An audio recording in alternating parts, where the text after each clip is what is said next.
Welcome to the Human Capital Innovations Podcast, your go-to source for personal, professional, and organizational growth and development. We hope you tune in often for all things people management, organizational development and change, organizational leadership, and social impact related. Maximize your personal and organizational potential with Human Capital Innovations Podcast.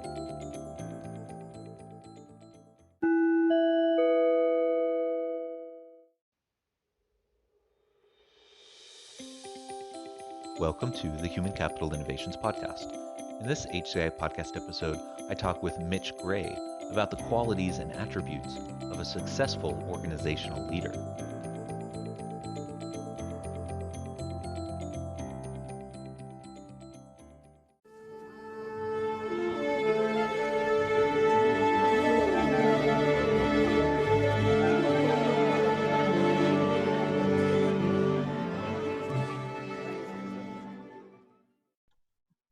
Mitch Gray, welcome to the Human Capital Innovations Podcast.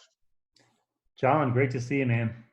Yeah, it's great to have a chance to chat with you. It's always fun preparing for these interviews / conversations and getting to know guests a little bit beforehand. And it was fun talking with you in the pre-interview, and I'm excited to have a chance to talk today about the qualities and attributes of a successful organizational leader. We're going to be talking about the difference between management and leadership, how leaders can better engage their people to drive success within an organization, and other kind of related topics. As we get started, I just wanted to share Mitch's bio with everyone. Mitch Gray is a writer, a speaker, podcaster, and creator of Shift Culture Consultants.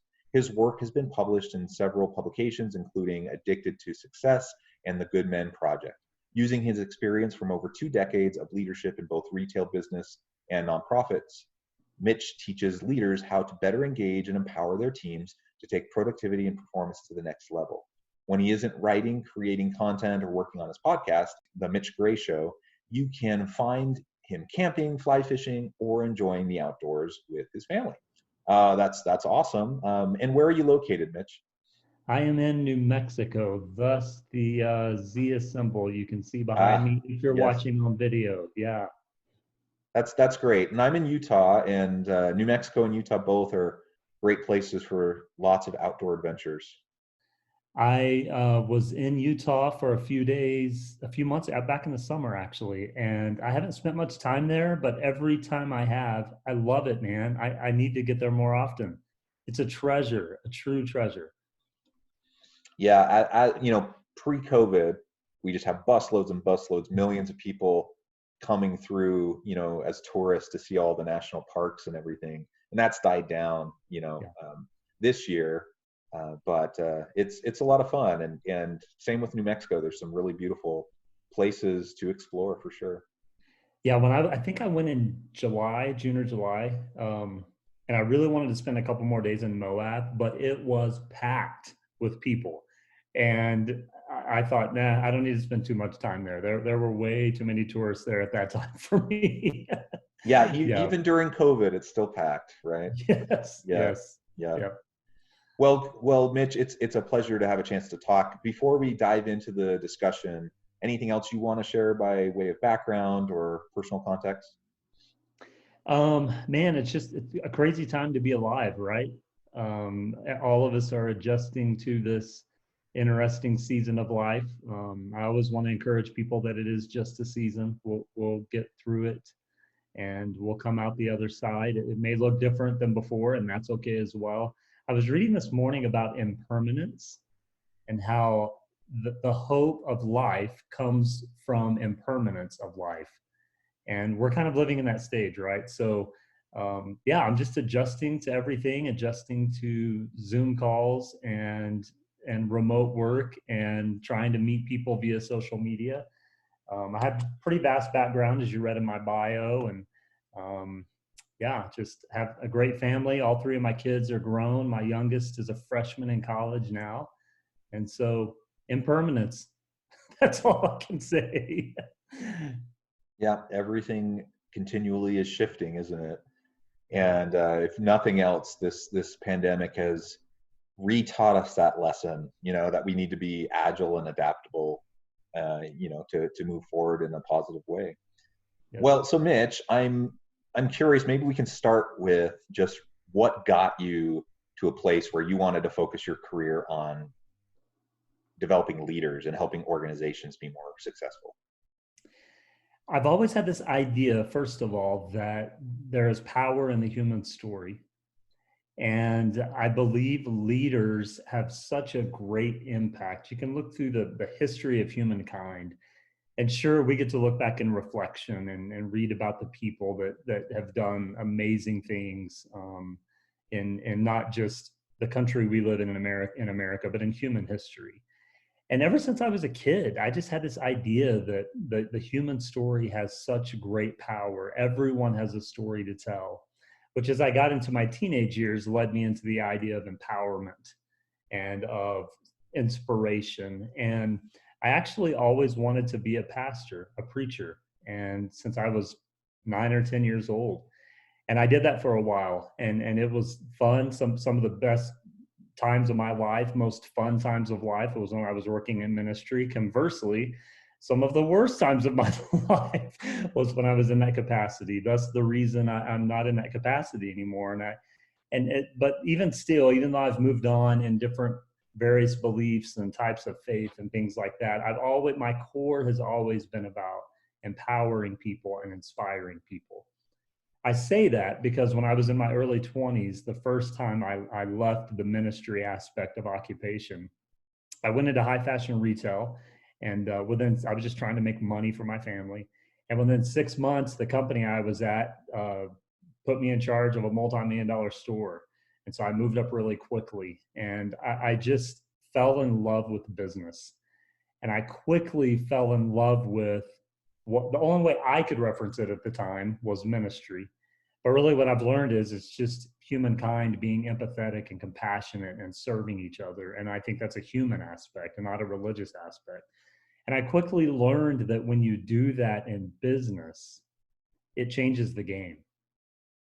So I had these experiences with leaders in business who just treated people like they were slaves, basically. I mean, just paid them poorly, treated them poorly, weren't compassionate at all. Experientially, I learned that when I treated people with compassion and empowered them and engaged them, they became the high performers. And so I told someone the other day, it's kind of like I began to meld at 23 years old this idea of servant leadership, being compassionate, with the business world of how it can impact the bottom line. That was 20 years ago. And so I've been on this journey the last 20 years to really engage leaders and challenge them on the idea that when you start relinquishing control, when you stop living in fear, when you begin creating a workplace that people can enjoy working at, it takes care of the bottom line. And I believe, again, looking through human history, that is a message that will never die, because you will continuously have these leaders that tend to rise up, through the turn and burn system or through this ideology of authoritarianism. And it just doesn't work. It burns people out. It literally can kill people from stress and from heartache. And it's just not the way to live. And from a leadership perspective, when we're honest, it's really miserable to be in that negative type of leadership. So that's become my passion. It kind of switched from, preaching the religious things to preaching the human things of empathy and compassion and love. And so that's the journey I've been on for, like I said, about 20 years. It's been interesting and fun. Well, it's so interesting to hear about the transition, and I'm sure there's a lot more detail we could go into, behind that story. But I agree. I think there's just so much natural overlap between, for example, ministry, or I come from a family of social workers, and I think I'm kind of the oddball that I'm in business, but I do this stuff, right? And so it's basically the same thing. Right. It's just within a different context. But you're still about empowering people, developing people, helping them to learn and acknowledge their full capacity and live up to it. All those sorts of things. It's really, whether you're talking ministry, social work, or a variety of different contexts for business, it's kind of the same work. And it's something that I share, that kind of passion about too. You already alluded to it a little bit as you're sharing that background, but we do see leaders with different styles, different approaches. And I say leader in quotes, right? Because, you know, someone who has a position, a title, they're somewhere in the hierarchy, they're considered a leader, but they may not actually lead. They may not actually be what I would define as a leader. And so we have this friction, this tension sometimes between management versus leadership. So there's that differentiation. And there's certainly different styles and approaches and qualities and characteristics of what we might say would be a successful leader. So what's your general sense of that tension first, and then what are some of those characteristics that we should be trying to develop within ourselves and within our people? Yeah, so really the statement becomes the position does not make the person. The person makes the position ideologically, right? So in a perfect world, it would be like, we don't really have positions. So I used to coach basketball as well. And I loved coaching the idea of positionless basketball. In other words, everyone at any point in time could kind of, sort of, to the best of their ability. If you have a 5'7" point guard, they're not going to be a great center. For those that don't know basketball, the center are the large people on the court. The point guards are the smaller people normally. But the idea would be that when anytime someone got the ball on any point on the floor, everything could still flow. And I think that applies to business. The ideological world would be, we have a positionless world. The problem with that is our humanity says we need to define things. And our humanity says people need responsibilities. And there's truth to that, to have everyday function. But the same application really works when you're talking about leadership and management. I differentiate the two in this. I believe managers are people that they're not leaders, but they're in leadership positions. They're the ones that just care about the numbers for the day, making sure everyone gets to work on time. They get really flustered when things go bad. They want to get the to-do list done. They're the ones that are only focused on the concrete measurables. They're managers. In that definition, we're saying they're managing the effort of the people, making sure they're getting done what they're told they're supposed to get done. Leaders, conversely, are the people that they get those things done, but they get it done through the avenue of inspiration, empowerment, accountability, and permission. Leaders are also the people that, without being asked or told, go above and beyond. A great mentor of mine used to say, the cream rises to the top. Those are the leaders that naturally just begin rising up. And you can see it. You can walk in a room, you can go amongst a team, you can be amongst a group of your friends, and you know who the leaders are. They're not always the most vocal. They're not always the most active, but they're always the most strategic and empowering and inspirational. And so you start looking into personality traits, and someone says, well, I have a hard personality, or I have a soft personality, or I have, a people personality, or I'm an introvert. Those can all be great leaders. The leadership is measured on the internal awareness and the output of that internal awareness. That's how you know who a leader is and a manager is. And really, people can tell. You can walk in a place of business and pull the employees aside and say, hey, who makes the most impact when you come to work every day? Those are your leaders. Hey, who helps you out the most? Those are your leaders. And what's crazy is oftentimes you go into places of business and you can ask those questions and the employees never mention the person in the position. And that's crazy to me, because what that tells me is the person in the position isn't listening to their people. And the person in the position has no self-awareness of what's happening. That's a manager. That is not a leader. So someone can be a CEO and have no clue how to lead a company. And that happens quite often. I see it especially in government work. I see it in school systems. Those types of situations that are very archaic, large systems. And you see it in large corporations. They move people up the ladder because of tenure. Oh, John's been here 10 years. We need a CEO, or we need a leader of this, division or whatever. And they put you in that position. We need a new principal. We need a new superintendent. They put people in those positions because of tenure. In other words, AKA, they have nowhere else to put them.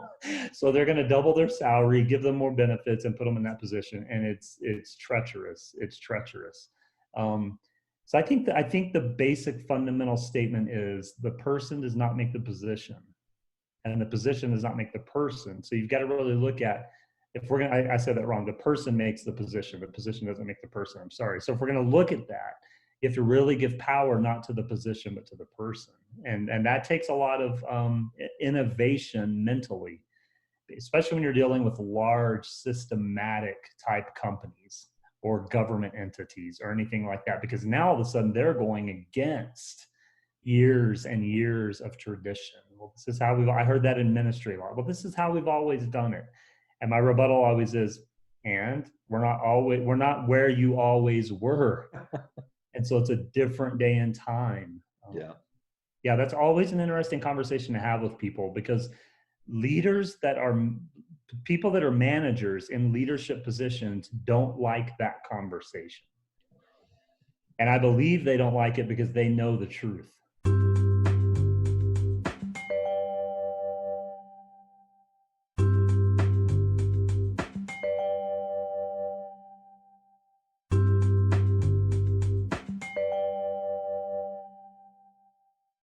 There's not a shortage of ineffective leaders throughout organizations, right? Mm-hmm. And you shared a couple general examples, and we've all been there. We've all had leaders who are micromanagers. We all have leaders who don't empower, they don't trust, they don't share, they don't provide autonomy.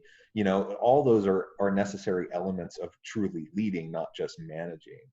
And one way I think about it too is that managers tend to seek compliance with policies, yes, rules, norms, whatever, whereas leaders are looking for fostering commitment through inspiration, through persuasion, right?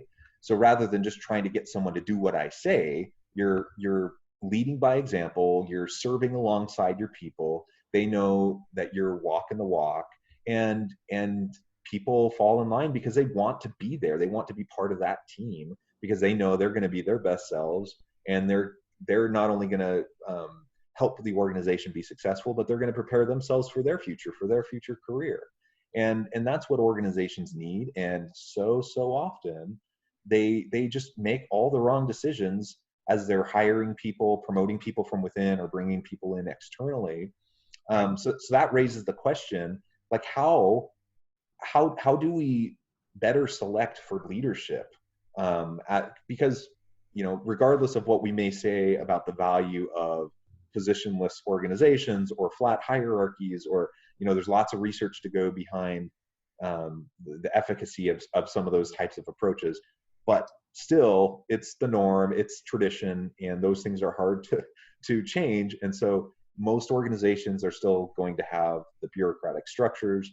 How do we get the right people into these leadership positions so that we don't have the Peter principle playing out over and over and over again, where you have the Michael Scotts of the world, becoming, leaders or managers when they have no idea what they're doing? Right. Great reference point, by the way. Love that. Yeah, really, let's talk about two approaches, right? So let's talk about the approach where a company or an entity may be willing to dive into the deep end. They may be willing to say, we're going to take this archaic viewpoint. It hasn't worked.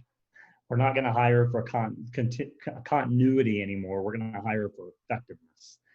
So let's take that approach in a second. But first, let's take the approach of, say you have a CEO that's in that position. They're in the middle of that company, and they know the reality is, much like you just alluded to, they're not going to change the system. I mean, and I've worked with those companies. All of us have worked for them or with them or led them. And you just know, when you look at the end of the day, I'm one person. I'm not, in my lifetime, probably not going to change this system. So let's look at that first. Really, it's about permission. And it's about permission to grow. It's about permission to continue learning. And it's about permission to step into this idea of empowering leadership. Okay. So this CEO says, I really want to change. I want my people to change. Or say we're working with a leader of a company that is kind of curious about this idea. It's just walking through, how would you want to be led? Do you want to get told what to do every day? Do you want to get yelled at every day? Do you want to get threatened every day? Do you want to get paid little to be asked to work more? Do you want to miss your family all the time? I mean, we could list 1,000 questions. What are your answers to those, Mr. or Miss CEO? How do you feel about those? So let's begin to change that first. And then we'll use the trickle down effect. I believe in top to bottom when you're talking about culture change. The bottom people can do all they can to change, but if the top people don't really lead and instigate that change, it has no sustainability. So now we're talking about top down, top to bottom. So Mr. Miss CEO, how do you feel about those questions? Let's really take inventory of those. So for the person that's in the middle of that large system that can't change the system, they can change what they can control. They can change themselves. They can help change their people.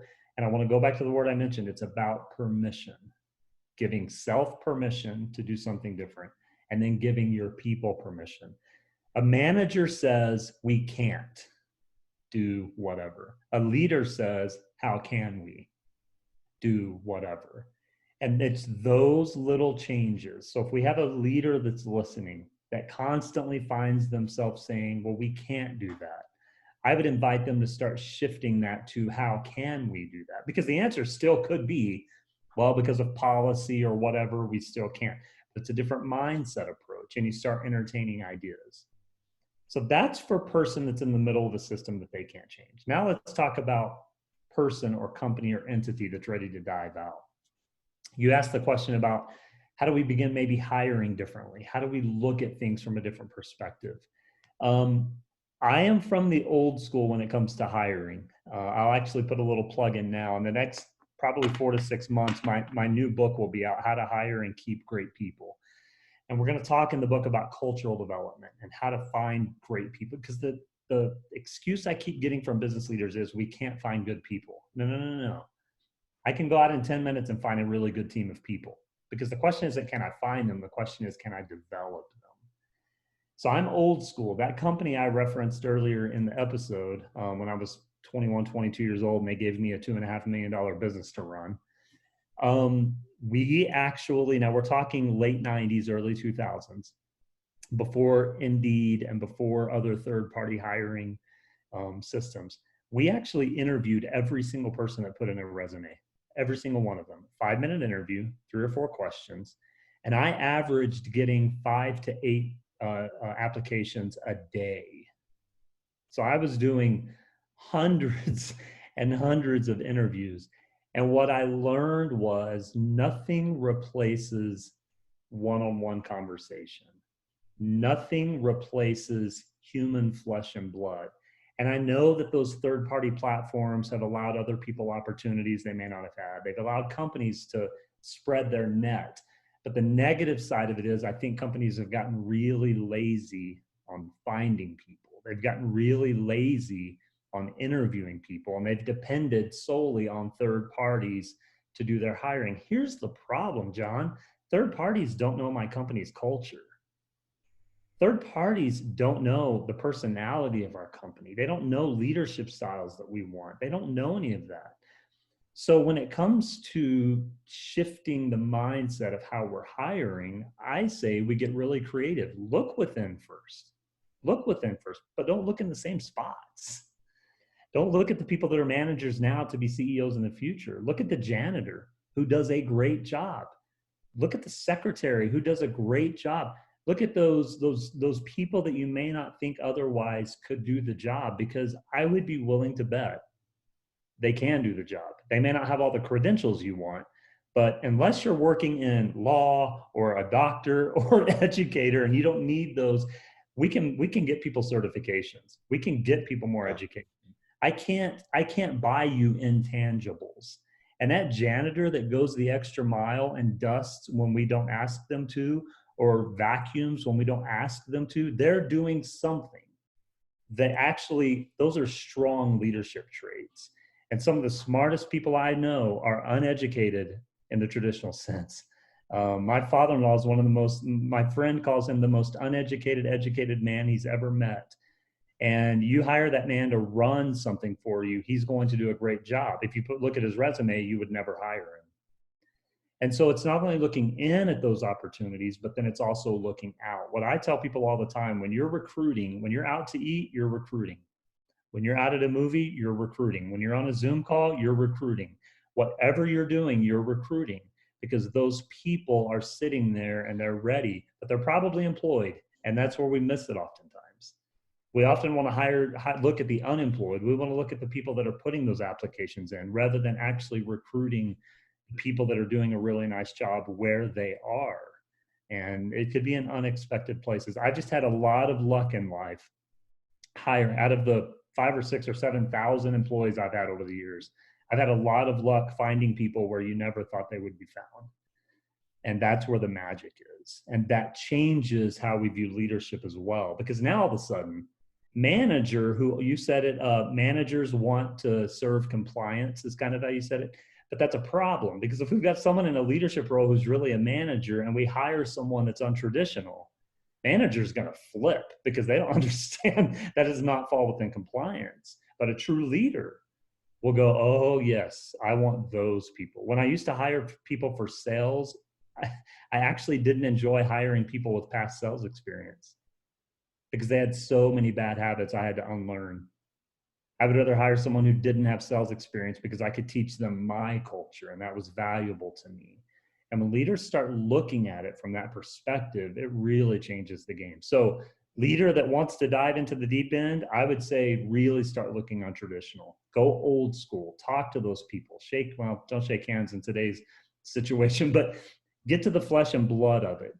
And leaders that may not can make that major change right now, it will be looking within, but controlling and changing what they can control and change. Yeah, and I think it's really important to think in terms of competencies and capabilities as opposed to arbitrary years of experience or outside of certain fields, even credentials, right? Yes. And it blows my mind the number of times I see job postings that have stated years of experience requirements. You know, 5 years of experience in such and such a role. I mean, that doesn't mean they had 5 good years of experience. It just means they had 5 years of experience. Like, that doesn't mean anything to me. I would much rather take someone who is hungry and, you know, new and fresh, and maybe they have a year under their belt. I'd much rather have that person than someone who has 5 crappy years of experience. So, I mean, there's so many things that we do, that organizations do, to shoot themselves in the foot when they're trying to hire good talent. And you illustrated that really well with your comments as well. Well, Mitch, I think ultimately what it comes down to is we need to shift our mindset, right? We need organizational leaders up and down the hierarchy to recognize, you know, kind of what we've been talking about, that we need to look in creative ways for people who have the capabilities to take on leadership roles that can really help the organization to be successful and not be so caught up with the norms and the tradition and doing things just because it's always been done that way. I hope that COVID has kind of pushed us to challenge assumptions and pushed us to rethink those traditions just out of necessity. And in some ways, I hope that will end up, you know, helping us to navigate these things a little bit better in the future. Before we close, I do want to make sure I give you a chance to share with listeners how they can get connected with you, and give you a chance to give the last word. Yeah, great. This has been awesome, John. I will say one more thing about COVID. It's been interesting because for years, a lot of us talked about remote teams, right? And the value of remote teams. And a lot of people didn't want to hear it. And now all of a sudden it's like, we have to it's that forced change. And that's okay if we have to have forced change. Just listen to it. So I think that's a great example of what's happening. Yeah, Twitter and Instagram, people can find me at mgraymedia. That's Gray. And actually on Facebook there as well, Gray Media. And then on LinkedIn, just look up Mitch Gray, Gray, and you'll find me on LinkedIn as well. Our website, if you want to check out some blogs or other material that we develop quite often, is shift, shift.llc. And that's actually where you can also, if you're interested in setting up some coaching sessions or some speaking sessions, you can contact us there, or DM me on social media, either way, and we can get that going for you, because we are booking both right now. I know it's kind of a strange, I've talked to other coaches and consultants, and it's like, yeah, this is a real strange time, but it's also an advantageous time because you don't have to pay someone to travel. You don't have to pay someone to come in. A Zoom call works really well for things like that. So contact us there. And then my personal website is mitchgray.me, and you'll find kind of some inspirational stuff there. The podcast is The Mitch Gray Show, anywhere you listen to podcasts. And follow us so you can be keeping up with the new book that's coming out. I mentioned it earlier, How to Hire and Keep Great People. Actually worked on the outline quite a bit this weekend, and I think it's going to be something that really encourages leaders and gives them some tangible, measurable steps to take in actually a lot of the things we talked about today. So this has been great. And we actually have our next 2 books lined up as well. So we're going to have a series for leaders that's going to be really, really critical and advantageous. So, yeah. Excellent. Thanks, Mitch. It has really been a pleasure to have this conversation today. I hope listeners will reach out, get connected with Mitch, find out more about what he and his company can do for you. And as always, I hope everyone stays healthy and safe, that you can find meaning and purpose at work each and every day. And I hope you all have a great week.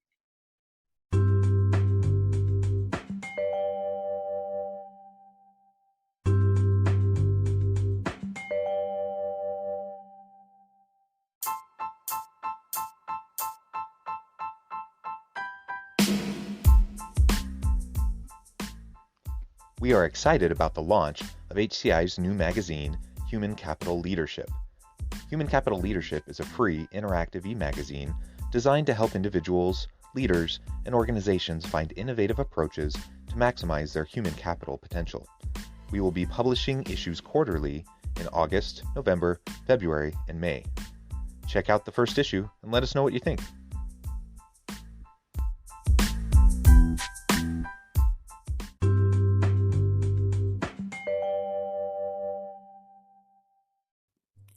Thanks again for joining us for this episode of the Human Capital Innovations Podcast.